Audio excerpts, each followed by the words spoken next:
నమస్తే, welcome to Telugu 360. ఏదైతే మీర్పేటకి సంబంధించిన గురుమూర్తి అనే వ్యక్తి వాళ్ళ భార్యని ఎంత ఘోరంగా హతమార్చిండో మనందరికీ తెలుసు. గురుమూర్తి పోలీసు వాళ్ళకైతే కొంత ముప్పు తిప్పలు పెట్టిస్తున్న పరిస్థితి కూడా కనబడతా ఉంది. తనకి ఎలాంటి శిక్ష పడుతుంది, అసలు గురుమూర్తి ఎంత పెద్ద తప్పు చేశాడు, చట్టం ఏం చెప్తుంది అనే పూర్తి విషయాలు అయితే తెలుసుకుందాం.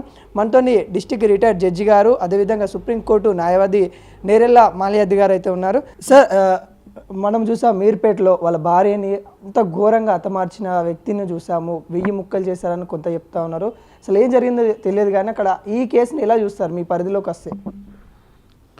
ఇది చాలా దారుణమైన సంఘటన. అందులో ఒక ఆర్మీలో వర్క్ చేశాడు, ఇప్పుడు డిఆర్డిఏలో వర్క్ చేస్తున్నాడు. సుమారు 13 ఏళ్ళు చేశాడు ఆర్మీలో. అంటే ఒక డిసిప్లైన్డ్ పర్సన్. భార్యాభర్తల మధ్యలో కాన్ఫిడెన్స్ చాలా ముఖ్యం. లవ్ అండ్ అఫెక్షన్ ఉన్నా లేకపోయినా ఒకరి మీద ఒకరికి చాలా నమ్మకం. అదే భార్య అతన్ని హతమార్చాల్సుకుంటే ఫుడ్లోనో ఏదో దాంట్లో కలిపేసేస్తే అయిపోద్ది, పెద్ద విషయం కాదు. ఎందుకంటే ఆమెకు ఎక్కువ అవకాశాలు ఉంటాయి.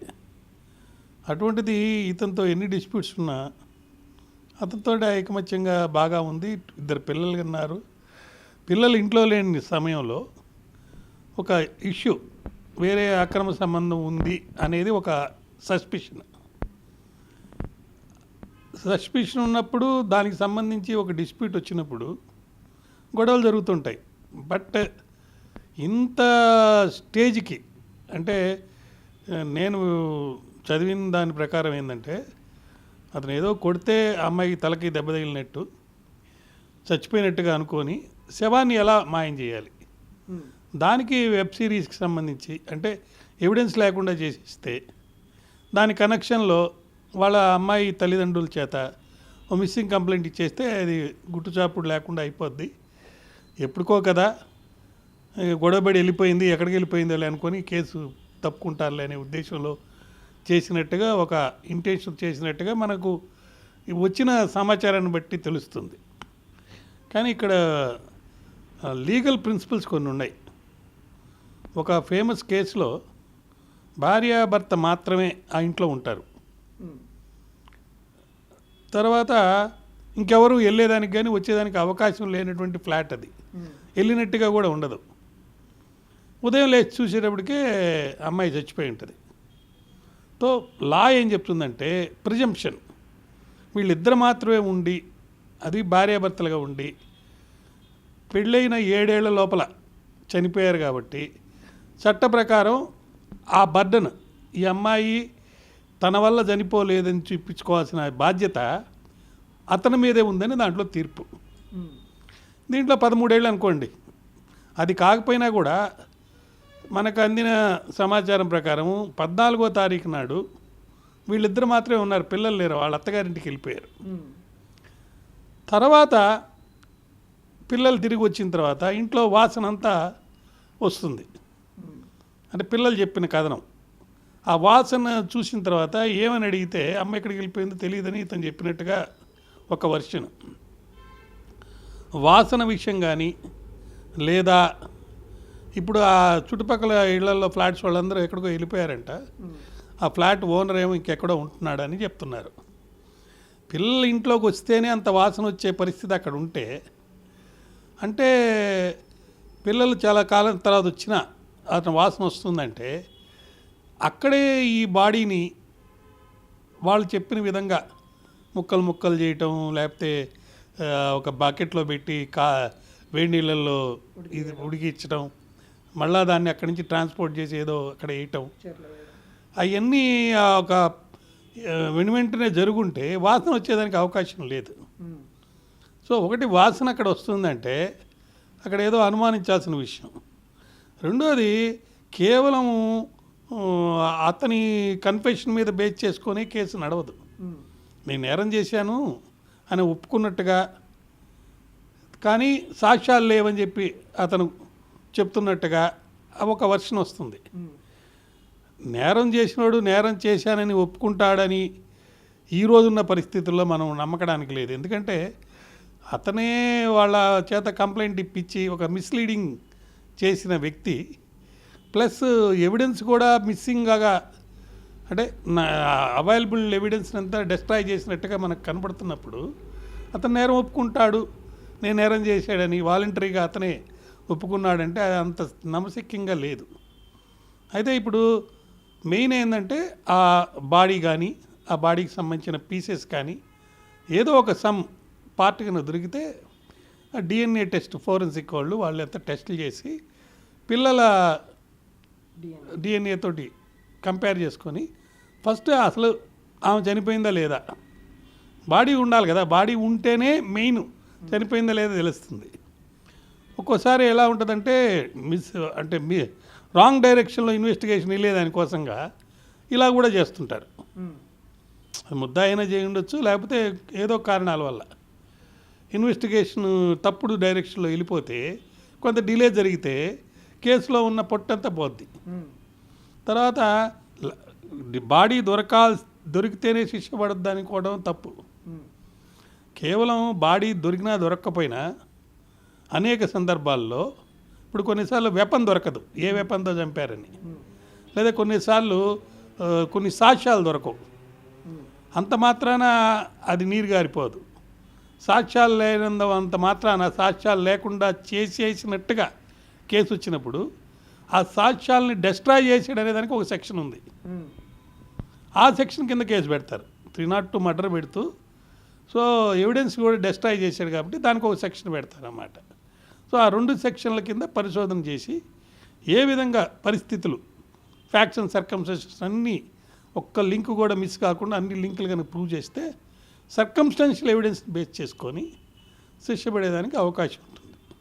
ఇంకోటి సార్, వాళ్ళ పేరెంట్స్, అమ్మాయి వాళ్ళ పేరెంట్స్ చెప్పేది ఏంటంటే మా అమ్మాయిని 13 సంవత్సరాల నుండి పెళ్లి చేసుకున్నప్పటికి కూడా ఎప్పటికీ వేధించేవాడు, కానీ ఎప్పుడోసారి సరిగా ఉంటాడులే అని అనుకున్నాము, కానీ ఇంత అఘాయిత్యం చేస్తాడని కలలో కూడా అనుకోలేదు అని వాళ్ళు చెప్తా ఉన్నారు. ఒకవేళ ఈయన నిరూపణ అయితే ఇలా ఉండబోతా ఉంది. పాత ఐపీసీలో 302 సెక్షన్ ఉండేది. 302 సెక్షన్కి పనిష్మెంట్ ఏంటి? Death or life imprisonment and fine.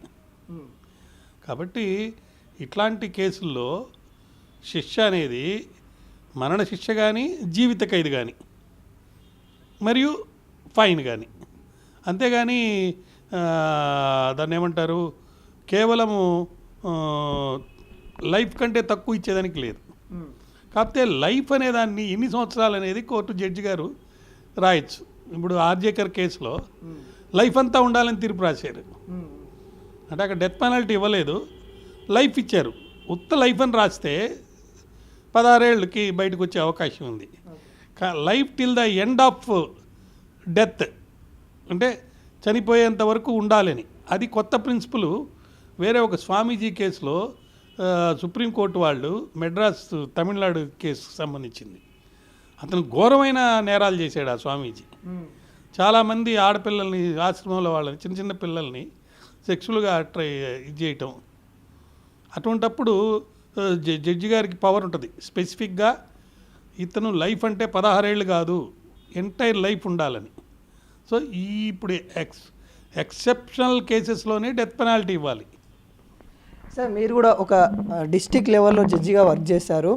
ఇలాంటి కేసు అంటే ఒక భార్యని 1000 ముక్కలుగా కట్ చేశారని చెప్తా ఉన్నారు. అసలు అంత ఘోరంగా ఇలాంటి కేసు ఎప్పుడన్నా చూసారా? అసలు ఈ కేసు ఇలా చూడొచ్చు? మన సభ్య సమాజానికి ఏం చెప్పాలి ఈ కేసు ద్వారా? మనం ఏమైనా చెప్పాలంటే ఏం చెప్పాల్సి?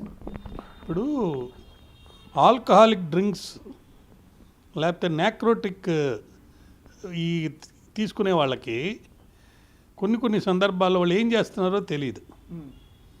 తర్వాత ఇప్పుడు ఉన్న ఈ సమాజంలో, సభ్య సమాజంలో, అది సెక్షువల్ అఫెన్సెస్ కానీ,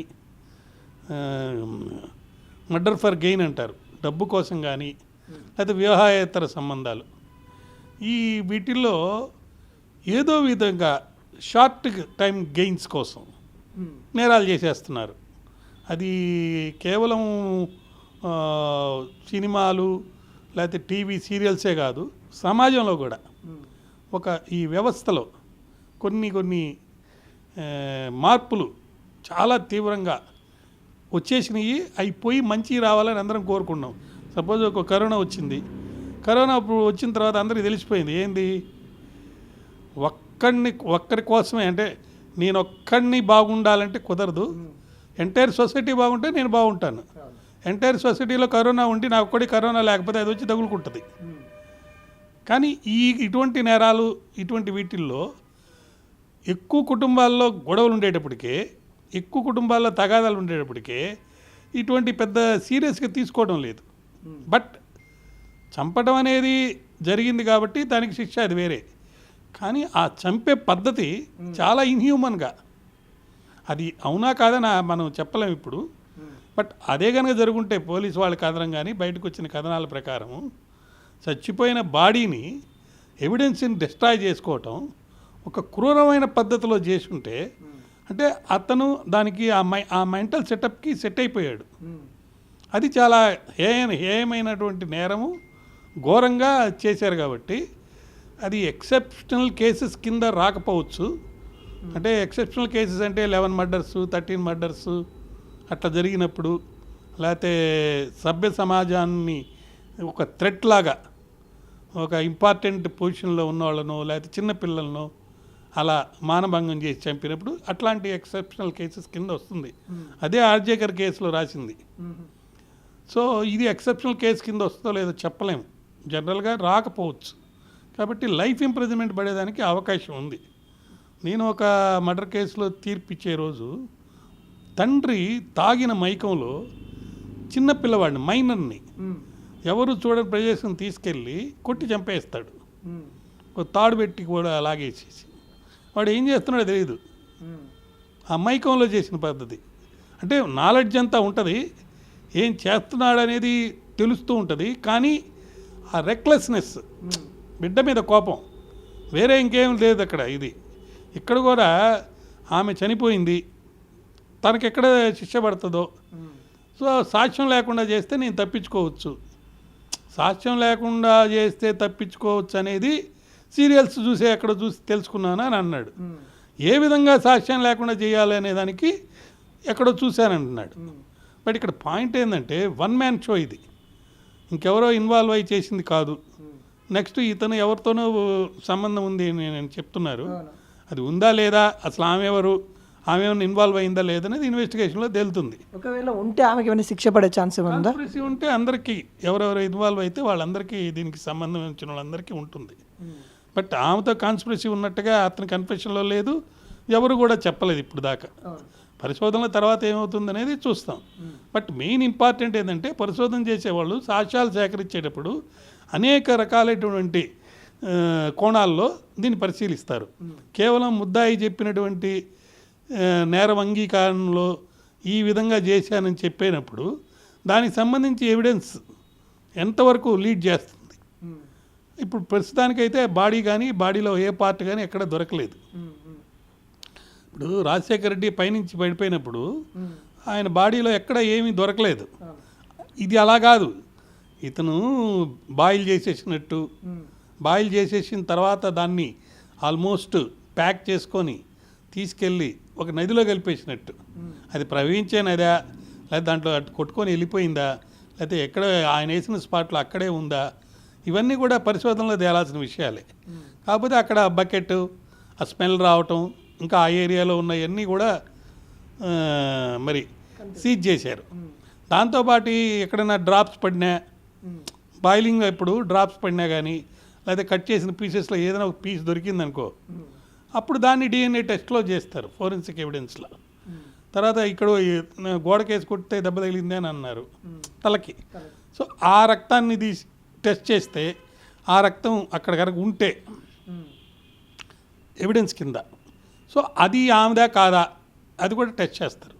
ఇలా పరిశోధనలో వచ్చినటువంటి సాక్ష్యాల ఎవిడెన్సరీ వాల్యూని బట్టి, దాన్ని బట్టి కనెక్టింగ్ అనమాట, చైన్ ఆఫ్ సర్కమ్స్టెన్సెస్ అంటాం అనమాట. లింక్, ఒక్కో దానికి ఉన్న లింక్స్ అన్నీ కలిపి టోటల్ లింక్ ఒక్కసారి మనం గమనించి చూసినప్పుడు ఇది నిజమే అని ప్రాబబుల్గా కామన్ మ్యాన్ స్టాండర్డ్స్లో అది అనిపించాలి. అప్పుడే దాన్ని ప్రూవ్ అయిందని అంటాం, లేకపోతే నాట్ ప్రూవ్డ్ అంటారు. సో ప్రూవ్ అయితేనే కదా నేరం, రుజువు అయితేనే నెక్స్ట్ పనిష్మెంట్ కానీ ఇంకోటి కానీ జరుగుతుంది. ఒకవేళ ఈ ఘటన జరగడానికి అంటే తను ఏదైతే తప్పించుకోవాలనే ప్రయత్నంలో చేసింది ఏదైతే ఉందో ఇది సినిమాల వల్లనే ఇదంతా ఎఫెక్ట్ పడుతుందని అంటారా ప్రజల మీద? కేవలం సినిమాల వల్లే కాదండి, ఒక వ్యక్తి సంస్కారం. ఇప్పుడు మనకు హైందవ మతం ఉంది, హిందూ మతం ఉంది, సనాతన ధర్మం ఉంది. ఇట్లా భారతదేశంలో కొన్ని ఇప్పుడు మహాభారతము, రామాయణము, లేకపోతే ఇంకా చాలా వేదాలు, ఉపనిషత్తులు, తత్వజ్ఞానము ఇవన్నీ మనం చదివినప్పుడు లేకపోతే మనం చూస్తున్నప్పుడు జనజీవన విధానంలో ఒక స్టాండర్డ్ ఆఫ్ లివింగ్ ఉంటుంది. ప్రస్తుతం ఆ standard of living time to time మారిపోతుంది. ఇప్పుడు స్త్రీలు వేసుకునే వస్త్రాల్లో గతంలో ఎలా ఉంది, ఇప్పుడు ఎలా ఉంది. ఆడవాళ్ళే కొన్ని సందర్భాల్లో వాళ్ళు వేసుకున్న డ్రెస్సులను చూసి నా బాడీలో కొన్ని పార్ట్స్ నాకు హక్కు ఉంది కాబట్టి నేను చూపిస్తానని చెప్పి కొంచెం చూపించేవాళ్ళు. అది మేము చూపించడం కాదు, అది మా వే ఆఫ్ లైఫ్ అని వాళ్ళు అంటున్నారు. కొంతమంది మేము దిగంబరంగానే తిరుగుతామని కూడా అంటున్నారు, స్త్రీలు కానీ మగవాళ్ళు కానీ. ఒక దేశంలో ఒక పోరాటం కూడా జరిగింది, మగవాళ్ళు అండర్వేర్ వేసుకొని తిరుగుతున్నారు కాబట్టి ఒక పీస్ తోటి వాడుంటున్నారు కాబట్టి మాకు ఈక్వల్గా మేము 1 పీస్ పైన కానీ కింద కానీ ఏదో ఒకటి వేసుకుంటామని చెప్పి ఒక పెద్ద ఫైట్ వాళ్ళు అక్కడ విన్నింగ్ కూడా జరిగింది ఆ దేశంలో. సో ఇట్లాంటి డ్రెస్సెస్ నెక్స్ట్ వే ఆఫ్ లైఫ్లో ఏదంటే రేపు సంగతి ఆలోచించకుండా అప్పులు చేసినా సరే ఆనందం వాళ్ళు అనుకున్నది. లేకపోతే ఇప్పుడు మనకు కొన్ని ప్రొఫెషన్స్లో మెంటల్ టెన్షన్స్ ఎక్కువైపోయినాయి. ఆ మెంటల్ టెన్షన్స్ ఎలా తయారైనాయంటే నువ్వేం చేస్తున్నావు నేను అదే చేస్తున్నా, నువ్వు సంపాదిస్తున్నావు నేను సంపాదిస్తున్నాను, నేను ఎందుకు వండి పెట్టాలి నీకు, నువ్వే వండు. లేదు వంట సంగతి పక్కన పెట్టు, అసలు కిచెన్ రూమే వద్దు, మనం జొమాటోలోనో ఇంకో దగ్గర ఆర్డర్ ఇచ్చేద్దాం తినేద్దాం. తర్వాత ఏ పాయింట్ మీదైనా సరే వీ బోత్ ఆర్ ఈక్వల్, సమానత్వం అంటే సమానత్వం అనే ఒక పోటాపోటీ సందర్భాలు వచ్చినాయి వివాహ వ్యవస్థలో. ఫర్ ఎగ్జాంపుల్ హిందూస్ తీసుకుందాం, కొన్ని సూత్రాలు ప్రిన్సిపల్స్ చట్టంలో రాయటమే కాకుండా జీవన విధానంలో కూడా ఒకరికొకరు అనుకూలంగా ఉండి ఆనందాన్ని పొందే కోసంగా సంతానం ద్వారా సంసారాన్ని అభివృద్ధి చెందేదానికోసం వివాహం చేసుకుంటున్నాం. ఆ పర్పసే సర్వ్ కావడం లేదనుకోండి. మన ఇండియన్ సిస్టంలో బ్రేక్ డౌన్ థియరీ అని ఉంది. అంటే fault theory, break down theory. Fault theory అంటే ఇద్దరిలో ఎవరో ఒకరు చేసిన తప్పుని చూపించి విడాకులు తీసుకోవటం.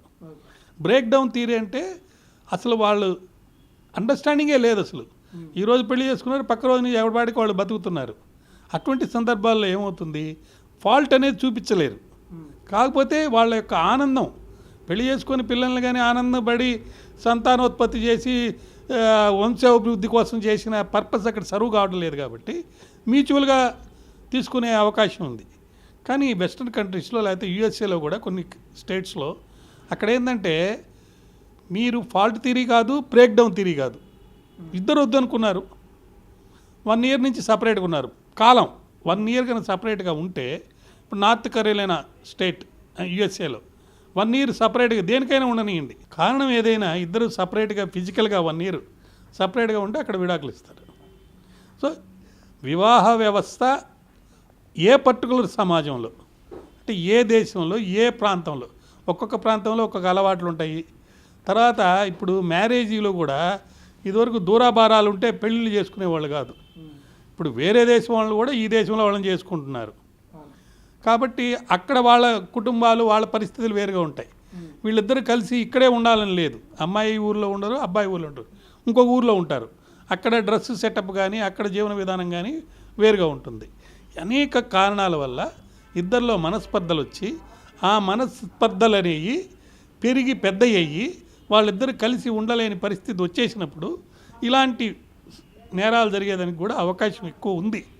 ఎందుకంటే ఒక్కొక్క సందర్భంలో స్త్రీలని ముఖ్యంగా కొంతమంది స్త్రీలు సపరేట్గా అంటే వాళ్ళ బాడీ వల్ల కానీ మానసికంగా కానీ చాలా గట్టిగా ఉండేవాళ్ళు, ఫైట్ ఇచ్చేవాళ్ళు ఉంటారు, వాళ్ళు కొట్టిన సందర్భాలు కూడా ఉంటాయి.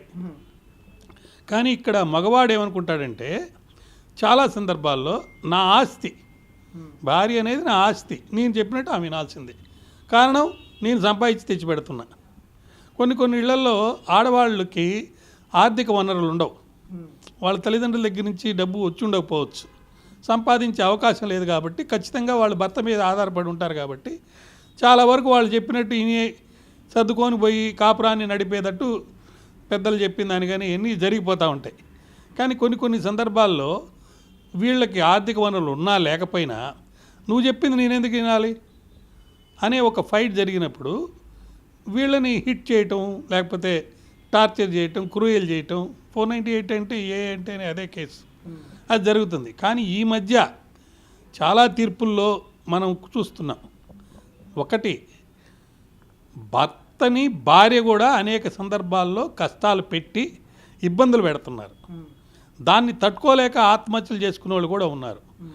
ఆ భార్యలు కూడా చాలా రకాలైనటువంటి కేసులు, 498A కేసు ఒకటి, డొమెస్టిక్ వైలెంట్ కేసు ఒకటి, మెయింటెనెన్స్ ఒకటి, పార్టీషన్ ఒకటి, సుమారు 7 రకాలైనటువంటి కేసులు భార్యలు భర్త మీద పెట్టే అవకాశం ఉన్న ఈ సిస్టంలో అవన్నీ మార్పులు రావాలని చెప్పి చెప్తున్నారు. కానీ ఒరిజినల్ హిందూ మ్యారేజ్ యాక్ట్ మనం చూస్తే సెక్షన్ 24, 25, 27 ఈ 3 సెక్షన్లు మనం చదివితే హిందూ మ్యారేజ్ యాక్ట్లో 24 ఏం చెప్తుందంటే, ఇద్దరి మధ్యలో డిస్ప్యూట్స్ వచ్చినప్పుడు ఎవరు తప్పు అనేది పక్కన పెట్టి ఎవరికి ఎక్కువ ఇన్కమ్ ఉంటే వాళ్ళ కాండక్ట్ కూడా గమనించి రెండో వాళ్ళకి, అంటే భార్య కూడా భర్తని పోషించాల్సినటువంటి పరిస్థితి వస్తే పోషించాలి.